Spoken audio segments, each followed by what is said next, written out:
Digital dementia. This is a real medical term right now. This is the idea that we're outsourcing our brains to our smart devices. We're so reliant on our smartphones that our smartphones are making us stupid. Does that make sense?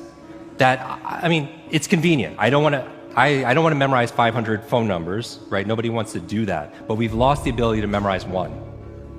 Like if I give you a 7-digit number now, how difficult?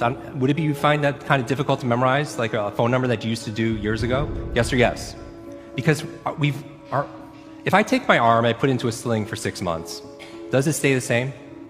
Would it even grow stronger? It would what? It would atrophy and grow weaker. Same thing with your mental muscles. If you're relying on your phone to keep your schedules, your to-dos, I went out to dinner with 10 people recently. There was 10 of us. And 3 people at the end pulled out their phones to divide the bill by 10. Can I borrow someone's phone, please? Anyone? Thank you. Okay, there is a subconscious reaction to these devices when we use them. Okay? What if I were to hold my phone while I'm talking to you? I'm not checking it, it's not buzzing, it's not beeping.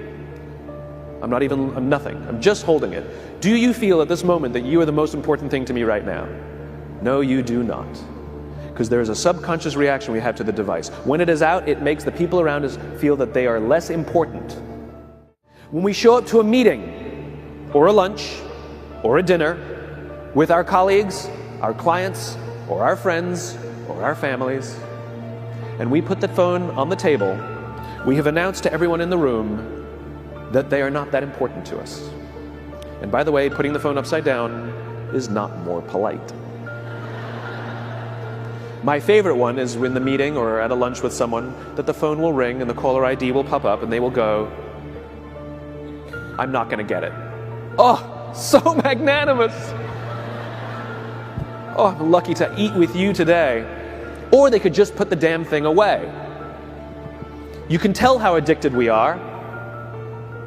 When somebody pulls out their phone when you're with them, how uncomfortable does that make us feel?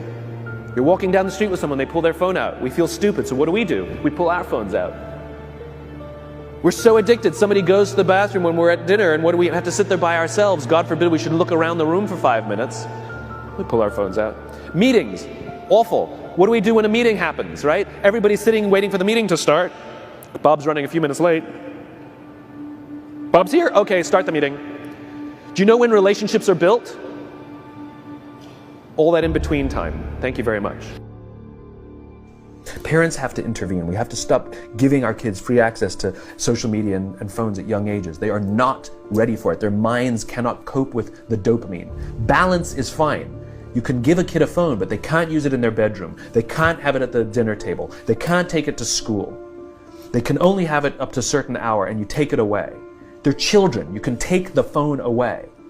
We've got to intervene. And the science is alarming. They did experiments on mice where they did the multitasking. They put flashing lights to mimic going from the computer to the cell phone, the computer to the cell phone to the TV. The mice that were exposed to the changing lights, it took them 3 times longer to solve a maze than the mice that weren't, and the damage was permanent. It didn't improve when they stopped the lights.